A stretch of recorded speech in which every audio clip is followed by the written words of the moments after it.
దేన్నైనా జయించగలదు. కాస్త వెనక ముందు పద. లేదు, వాణ్ణి చూడకుండా నేను వెనక్కి రాను. అమ్మమ్మ గారు, దాని మొండితనం మీకు తెలియంది కాదు. చిన్నపిల్లలతో మీరు పోటీ పడి మిమ్మల్ని మీరు తగ్గించుకోవద్దు. ఇది మీ హాస్పిటల్. మీరు బయటపడితే మీ మీదున్న గౌరవ మర్యాదలకే భంగం కలుగుతుంది.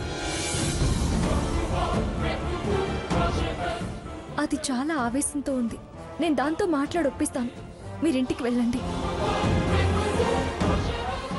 అవును నానమ్మా, సీత నేను తనకు నచ్చ చెప్పి కోపం తగ్గించేదాకా కాస్త ఓపిక పట్టు. తన కోపం తగ్గుతుందని నాకైతే నమ్మకం లేదు. చెప్పినప్పుడు నువ్వు వినుంటే ఇప్పుడు ఈ పరిస్థితి వచ్చేది కాదురా. ఏమిటి ఏమిటి నాకు పిరికితనం నూరిపోస్తున్నారు?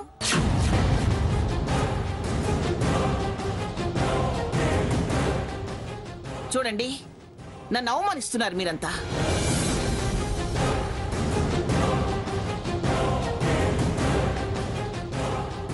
స్వర్ణ, నీ ఆరోగ్యం స్థిరంగా లేదని వెళ్లాల్సి వస్తుంది.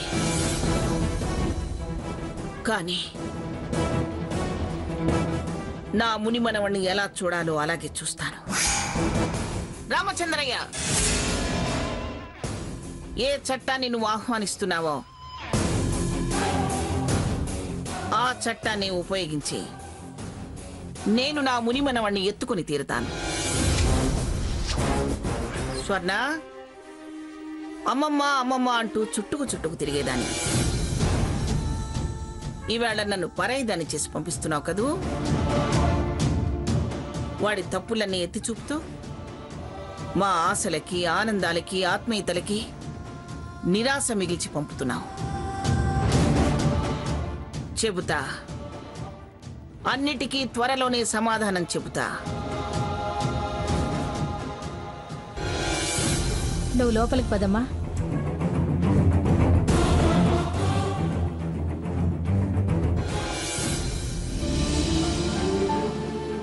ఒరే నాన్న, నా నుంచి నిన్నెప్పటికీ దూరం కానివ్వనరా. వాళ్ళని నమ్మితే నాకు కన్నీళ్లే మిగిలాయి. నాకు నిన్నెప్పుడు దూరం కానివ్వనరా. మేడం, ఎక్కువసేపు ఇక్కడ ఉండకూడదు. అలాగేనమ్మా, వెళ్ళిపోతాం.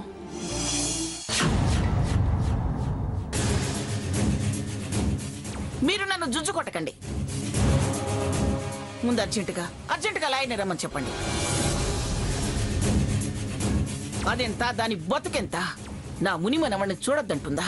మంగా, స్వర్ణలాగా నువ్వు ప్రవర్తిస్తే ఇంకా పెద్ద చిన్న తేడా ఏముంటుంది? ఇద్దరూ ఆవేశపడితే అందులో అర్థమే ఉంటుంది. అవునత్తయ్య, తనంటే చిన్నపిల్ల. మీరు కూడా ఆవేశపెడితే ఎలా? చిన్నపిల్ల? చిన్నపిల్లలా ఉందా? ఎలా మాట్లాడింది అది? నన్ను ఎంత అవమానపరిచింది. నన్నే బుడ్డాన్ని చూడనివ్వలేదంటే నాకేం గౌరవం ఉంది? ఆ హెడ్ మాస్టర్ నని హెడ్డే విదిలిస్తాడా? పూజలు, వ్రతాలు, ముడుపులు, కానుకలు అని నా ముందు చేతులు కట్టుకుని నిలబడి ఆ సావిత్రి ఎంతెంత పెద్ద మాటలండి. వాళ్ళని ఊరికే వదలను. వదిలే ప్రసక్తే లేదు. కోర్టుకి ఇడుస్తా. కోర్టుకి, ఇంటికి, కోర్టుకి 100 సార్లు తిప్పిస్తా. పరువు నష్టం దావా వేసి జైల్లో పెట్టిస్తా. పెట్టించు. లాయర్ని పిలిపించి కేసులు పెట్టించు, జైళ్లలో కూడా పెట్టించు. ఆ తర్వాత రోజు నువ్వు నీ మనవడు ఎదురెదురుగా ఒకళ్ళనొకళ్ళు చూసుకుంటూ ఏడుస్తూ కూర్చోండి. ఏడుస్తూ కూర్చోవలసిన కర్మ మాకేం పట్టింది? వాళ్ళే కాళ్ళ బేరానికి వస్తారు. రాకపోతే నువ్వు చేసిన దానికి స్వర్ణకింకా ఒళ్ళు మండి తండ్రి, తల్లి, తను అంతా ఒకటై తూచంటే, సెక్షన్ 498 అంటే అప్పుడేం చేస్తావు? అంతా రివర్స్ అవుతుంది. అప్పుడు చువ్వలు మీరు లెక్క పెట్టాల్సి వస్తుంది. మమ్మల్ని పెట్టాల్సి వస్తుంది అంటున్నారు. మాతో పాటు మీరు రారా? ఈ అవమానం భరించడం కన్నా అదే మంచిది. ముందు లాయర్ని పిలిపించండి, ఆయనే చెప్తారు. ఎందుకే లాయరు? నేను జడ్జిగా చేసిన వాణ్ణి, నాకంటే ఆయనకు ఏమైనా ఎక్కువగా తెలుసా? పిలుస్తాను. ఏం కేసు పెడతావు? నీ మనవడికి మనవరాలకి విడాకులు ఇప్పిస్తావా? ఇప్పించు. స్వర్ణ కూడా ప్రస్తుతం అదే కోరుకుంటుంది కదా. రోగి కోరిందే వైద్యుడు ఇచ్చినట్టు అవుతుంది. ఏ కోర్టు కూడా పసిబిడ్డను తల్లి నుంచి వేరు చేసి నీ చేతుల్లో పెట్టదు, గుర్తుంచుకో.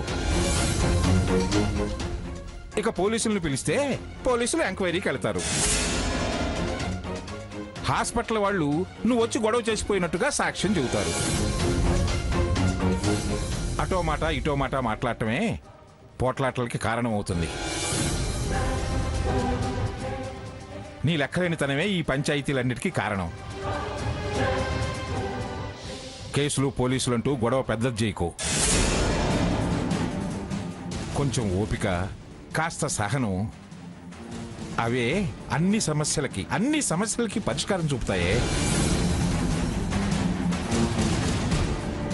స్వర్ణ ఉన్న పరిస్థితుల్లో నువ్వు కేసులంటూ ఇంకా రెచ్చగొడితే సమస్య చాలా జటిలమవుతుందే కానీ సెటిల్ అవ్వదు, గుర్తుంచుకో. నువ్వు ఆలోచించు, నేను ఆలోచిస్తా. ఏదేమైనా సామరస్యంగా వెళ్ళటమే మంచిది. చూడు మంగ, నేను ఆ ప్రయత్నంలో ఉంటాను గాని నువ్వు భోంచేసి కాసేపు రెస్ట్ తీసుకో. అవునత్తయ్య గారు, గొడవ పెద్ద చేసుకుంటే మనకే నష్టం. రండి భోంచేతురు గాని. సలహాలు ఇస్తున్నారే సలహాలు. ఛీ, కాస్త నా సిగ్గు శరం లేకపోతే ఎలా? అన్ని మాటలు పడి రోషన్ చంపుకొని బతకాలా? సహనంగా ఉండాలట, సహనంగా. ఓపిక పట్టాలట, ఓపిక. మీరు లాయర్ని పిలవకపోతే నాకు తెలియదు అనుకుంటున్నారా? ఎవరిని పిలవాలో వాళ్ళని పిలుస్తా, చెప్తా. ఓసారి ఆ రామచంద్రయ్య సావిత్రి వాళ్ళతో మాట్లాడాలి. వాళ్ళు దీనంత మూర్ఖులు కాదు.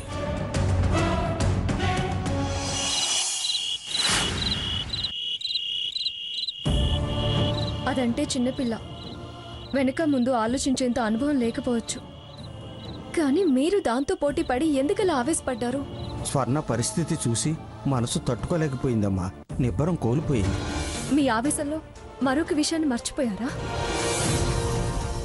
మర్చిపోవచ్చు. ఏం మర్చిపోయానమ్మా? నేను కూడా ఆ ఇంటి కోడల్ని అన్న విషయం.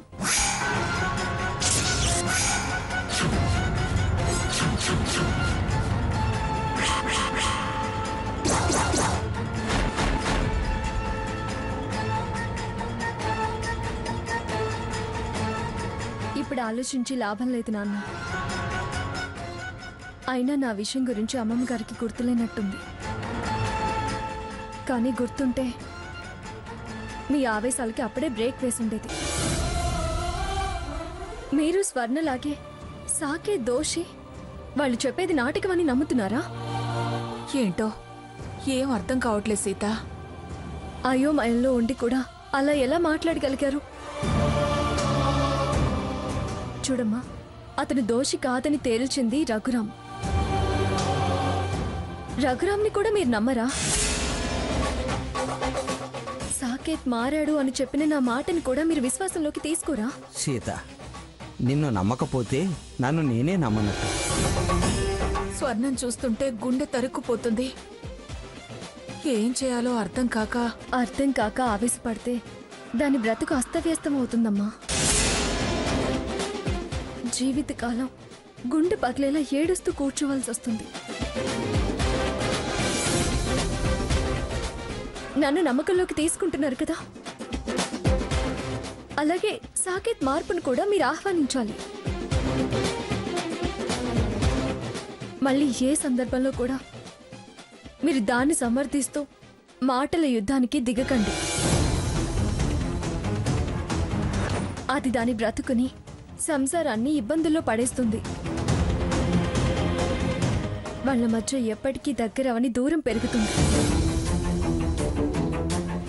అది అత్తారింటికి దూరం అవుతుంది, పుట్టింటికి దగ్గరయ్యి దాని బ్రతుక్కి అదే భారంగా బ్రతకాల్సి వస్తుంది. మీకు కన్నీరే మిగులుతుంది, మా అందరికీ మనసంత దూరం అవుతుంది. నువ్వు చెప్పేది కరెక్టేనమ్మా సీత. అసలే దానికి మొండితనం ఎక్కువ. ఇక్కడి నుంచి మేము మాట్లాడంలే. దాని మూడు చూసి వీలైనంత నచ్చచెప్పే ప్రయత్నం చేస్తాంలే. అది అప్పుడే మొదలు పెట్టకండి, అది మనల్ని దూరంగా ఉంచే ప్రమాదం ఉంది. అమ్మా, బాక్స్ ఇవ్వు, నేను హాస్పిటల్కి బయలుదేరుతాను. నాన్న, మీరు ఇలా ఆవేశపడ్డం మొదటిసారి నేను చూశాను. నువ్వు చూడడం ఒక రకంగా మంచిదైందమ్మా.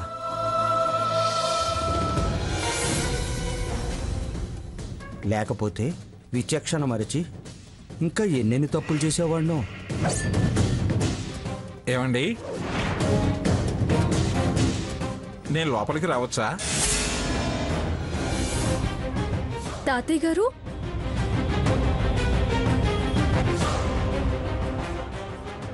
తాతయ్య గారు, మీరు ఏంటి అలా అడుగుతున్నారు? లోపలికి రండి, రండి, రండి, రండి. రండి, కూర్చోండి. కూర్చోండి తాతయ్య గారు. మీరు కూర్చోండి. మంచినీళ్ళు తాగుతారా బాబాయ్ గారు? వద్దమ్మా.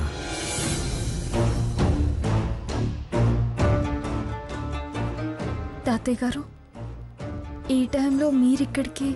హాస్పిటల్లో జరిగిన గొడవతో మీ నాన్నకు నా మీద ఎంత కోపం ఉందో అర్థమైందమ్మా. అందుకే అడగాల్సి వచ్చింది. సారీ మావయ్య గారు, అది మీ మీద కోపం కాదు. నా కూతురున్న పరిస్థితి నాతో అలా మాట్లాడించింది. మీ మాటలు మా మంగాకి చాలా కోపం తెప్పించాయి. దాని గురించి ఆలోచిస్తున్నాం బాబాయ్ గారు. పొరపాటు చేశామేమోనని బాధపడుతున్నాం. అది పొరపాటు కాదమ్మా. మీ స్థానంలో నేనున్నా అలాగే ప్రవర్తిస్తాను. కానీ అది మునిమనవణ్ణి చూడటానికి వెళ్ళనివ్వలేదే అన్న కోపంతో కారాలు మిరియాలు నూరుతుంది. లాయర్లు, కేసులు అంటూ నానాయాగి చేస్తుంది. మన కుటుంబ విషయాల్ని కోర్టు దాకా లాగటం అవసరమా అని దానికి చెప్పాల్సిన పద్ధతుల్లో చెప్పాను.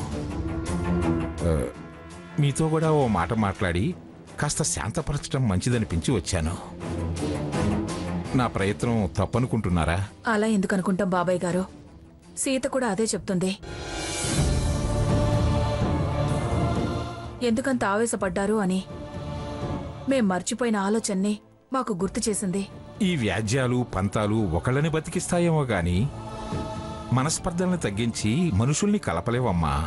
ప్రేమను బ్రతికించలేవు. మీరు చెప్పేది కరెక్టే. తాతయ్య గారు జడ్జ్ కదా, కరెక్ట్ గానే మాట్లాడతారు. ఏమంటారు, ఎలా రియాక్ట్ అవుతారోనని భయపడుతూనే వచ్చాను. నాకన్నా ముందే సీత మీతో మాట్లాడి మీ అభిప్రాయాల్ని మార్చడం చాలా సంతోషంగా ఉంది. మా మంగ సంగతి మీకు తెలిసిందే కదా. అది కోపంగా ఉన్నప్పుడు మనం కాస్త మౌనంగా ఉంటే చాలు. అనుభవంతో చెబుతున్నా. అదే తర్వాత కూలవుతుంది. అనవసరంగా అన్నానే అని బాధపడుతుంది. మీరు పాజిటివ్గా ఆలోచించారు. థ్యాంక్స్. మరి నేను వస్తాను.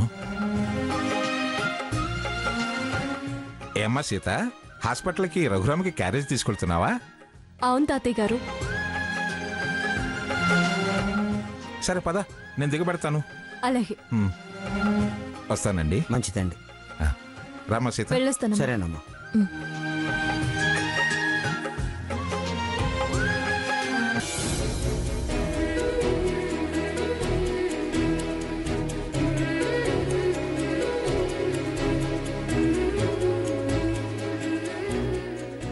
తాతయ్య, రఘురామ్, నాకు బొడ్డోడిని చూడాలనుందిరా.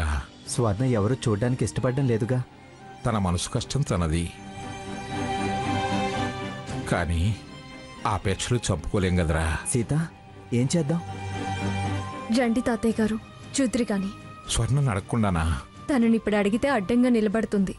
మీ కాలు లోపల పడ్డాక కాదనలేదు కదా. నాకు భయంగా ఉందమ్మా. ప్రేమ ధైర్యాన్ని ఇస్తుందిలే తాతయ్య. సీత హామీ ఇస్తుందిగా. ఏం పర్వాలేదు, పద. రండి తాతయ్య గారు, రండి రండి రండి రండి తాతయ్య. రండి తాతయ్య గారు, రండి రండి. రండి. అక్క, ఏంటిది? ఎందుకు రమ్మంటున్నా? బాబుని చూడాలని తాతయ్య ఆరాటపడుతున్నారు. అందుకని రా రా అని స్వాగతం పలుకుతున్నారా? వాణ్ణి వాళ్ళెవరు చూడటం నాకిష్టం లేదు. వాళ్ళెవరు అంటే? ఆ ఇంటి వాళ్ళెవ్వరు. అలా అయితే నేను మీ అక్క కూడా ఆ ఇంటి వాళ్ళమే కదా. మరి మమ్మల్ని ఎందుకు చూడనిచ్చావు? మీరు వేరు, వాళ్ళు వేరు. మాలాగే తాతయ్య గారు కూడా. అసలు అందరినీ శత్రువులు చేసుకుని ఎలా బ్రతుకుదామని? ఒంటరిగా నీ కొడుకు ఒక్కడితోనే బ్రతుకుదాం అనుకుంటున్నావా? సాకేత్ని వద్దు చూడొద్దు అన్నావంటే అందులో ఒక అర్థం ఉంది. తాతయ్య గారు, అమ్మమ్మ గారు, అత్తయ్య గారు ఎవరు చూడకూడదు అంటున్నావంటే పిచ్చితనం కాకపోతే ఏంటే? ఒక్కళ్ళని చూడనివ్వడానికి మెత్తబడితే ఎవరిని అడ్డు చెప్పలేని పరిస్థితి వస్తుంది. ఇప్పుడు మీరన్నారే అలాగే. స్వర్ణ, తాతయ్య గారు నీకెన్ని విధాలు సాయం చేశారు. అన్ని విషయాల్లోనూ నీకే సపోర్ట్ చేశారు కదే, నిన్నే సమర్థించారు. అలాంటి తాతయ్య గారిని చూడొద్దు అనడం ఏంటే?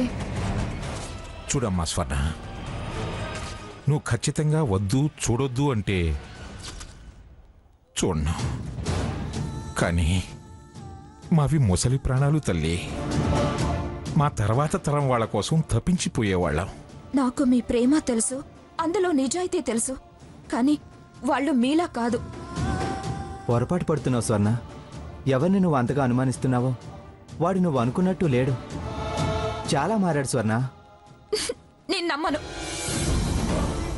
సరేనమ్మా, ఎంతకాలం ఇలా నీ అపనమ్మకాన్ని కంటిన్యూ చేస్తావు? ఎంతకాలమైనా పర్వాలేదు, నాకు నమ్మకం కలిగే వరకు. వాడి సంగతి తర్వాత మాట్లాడుకుందాం, కానీ ముందు బాబుని చూడండి తాతయ్య. సీత, తాతయ్యకి బాబు నువ్వు జరుగు.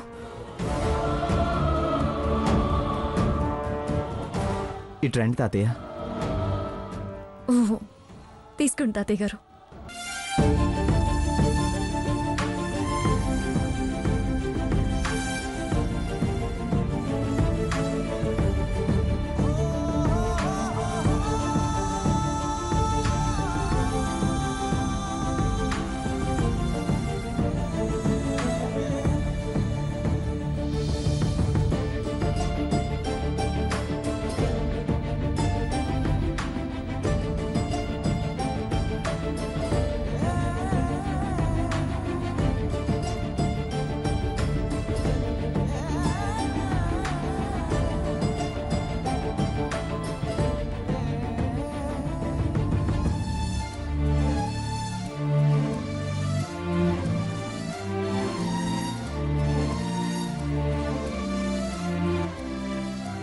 ఇలా ఇవ్వండి, తడిపేశావు కదా.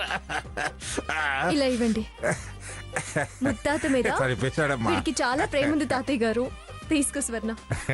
తాతయ్య అంటే తాతయ్యే.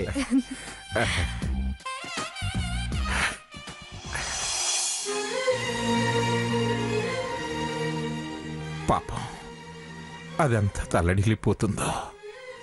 చూసారా చూసారా, తను చూశాక అమ్మమ్మ గారు చూడాలని ఎలా రికమెండ్ చేస్తున్నారో.